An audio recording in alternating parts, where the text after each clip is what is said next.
Hello everyone, just a little intro video to follow up with part 1.2 of the Canticle of Silence, to following up with what I was previously saying in the first, I'll say, quarter of the Canticle. Enjoy. The remainder of the priesthoods are recruited.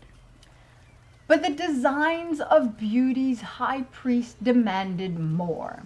Yes, I would assume that it would take a lot and a lot more for them to be able to enter the Fade.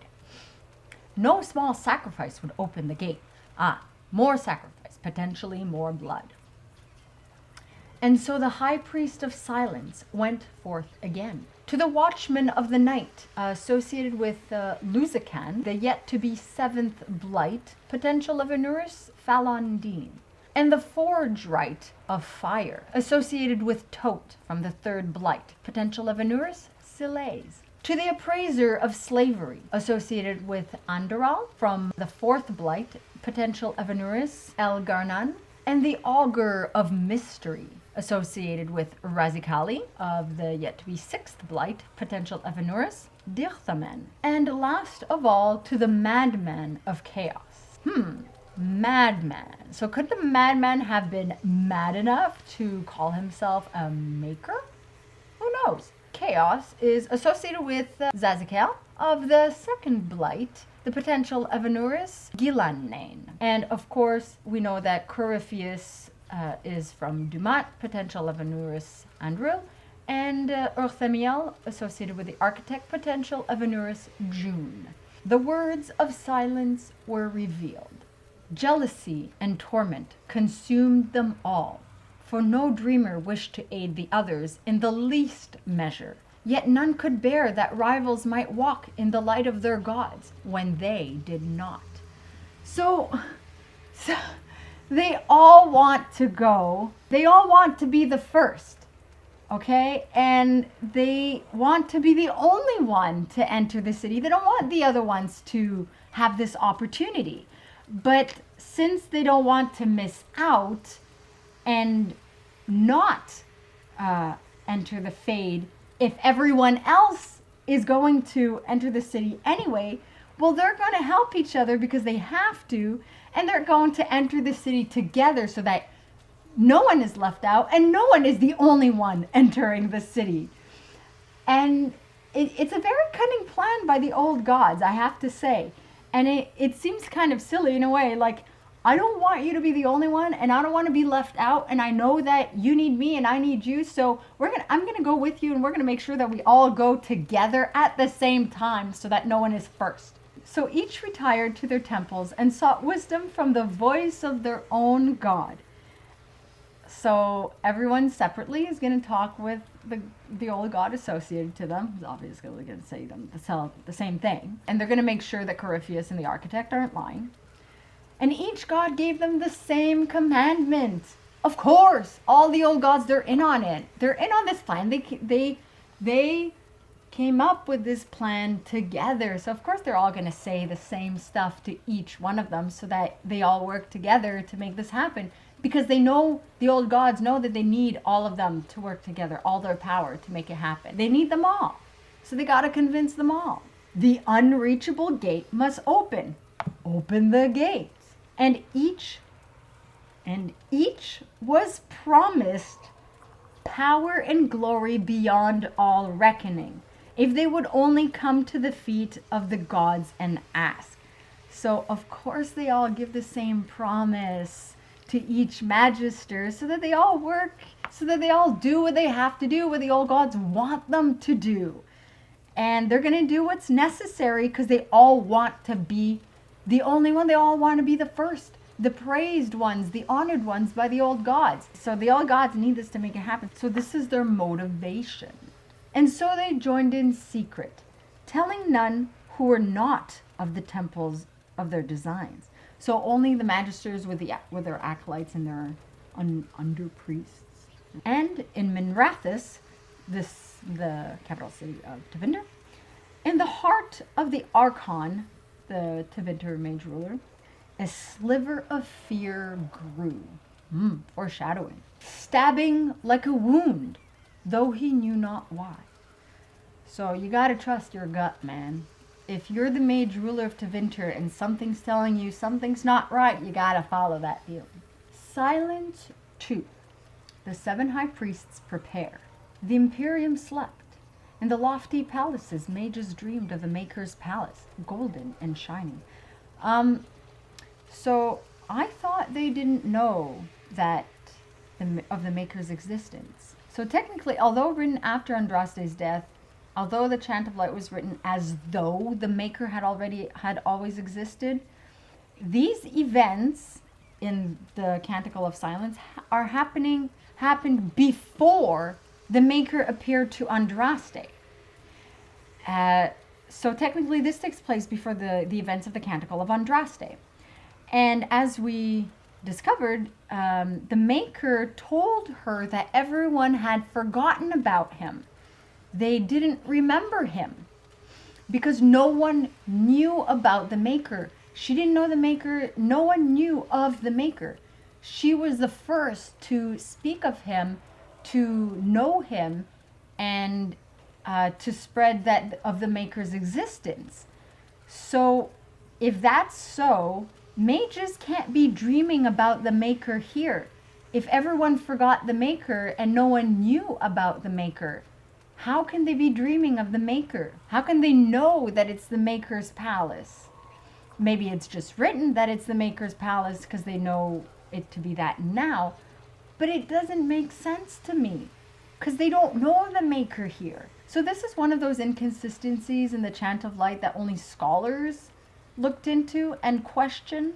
To continue, and though they knew not why, the dream turned their blood to ice. Well, because of the old god's design, everyone is kind of feeling this foreshadowed fear, this dread, this impending feeling of doom. Soldiers stood their watches, and servants hurried on errands, unaware of what the dawn would bring. In the great choir of silence, the high priests gathered, and 100 chosen acolytes brought lyrium, enough to drown a city in chiming silver. That is a lot of lyrium. And slaves beyond counting to the temple in accordance with the designs of their gods. But the acolytes and slaves, okay, they probably don't know everything that's going on. They probably know a bit, but not entirely, I don't think, because it is a secret group. But if they know, they're going to be sacrificed anyway. Maybe the Magisters don't care if they know, but I doubt that they know the full extent of everything, because I don't think they'd help if they knew they were going to be sacrificed. Someone speaks out against the plan. Ooh. As he looked upon the waiting sacrifices, one acolyte felt the first prickling pangs of dread. And he turned to his fellow priests, saying, should glory come at such a price? We kind of know now that everything involving lyrium can be considered blood magic, because everything is blood magic, because lyrium is blood. Lyrium is Titan blood. So does this make, well, I theorize that this makes every magical thing involving lyrium blood magic, because lyrium is blood. I don't agree that the mages would sacrifice other living beings, but if a mage uses their own blood, like Meryl would in Dragon Age 2, how different is that than using lyrium, a Titan's blood, against a Titan's will? So is regular magic just as bad as blood magic when you sacrifice a being against their will? Or is, on the flip side, if a mage uses their own blood without harming anyone else, is it less bad of blood magic than using lyrium blood magic because it's against the Titan's will? This questions a lot of what we know of magic and lyrium and blood magic. So the acolyte continues, what reward can be worth this? If mortals were meant to stand among the gods, would the gods not open their gates to us? Rather than demand we build a tower, blood, bone, and metal to the heavens? Maybe because they're not gods. Maybe the old gods were never gods like the Evanuris. So they need their help. The ritual begins. But the gathered acolytes turned from him, for there was nothing but ambition where hearts once beat within them. So this fire, this is in everyone. They already feel it. Like the taint. The whisper of the gods is already the taint. And 99 knives gleamed in the firelight as the sacrifices began. So everyone killed everyone except the one who doubted he didn't kill. The doubting acolyte flees. Aha! The one who had spoken into shadow crept and made himself away, north to the road Minrathus bound. So he's safe. Yay! Fear grasping at his every breath, that none might stop his brethren save the Archon himself. So he's going to warn the Archon about what's happening, and obviously we know that they don't stop it. It can't be stopped. But what role does he truly play in this story? Let's read on. The Magisters ascend. The great choir of silence shook as the earth trembled in holy terror.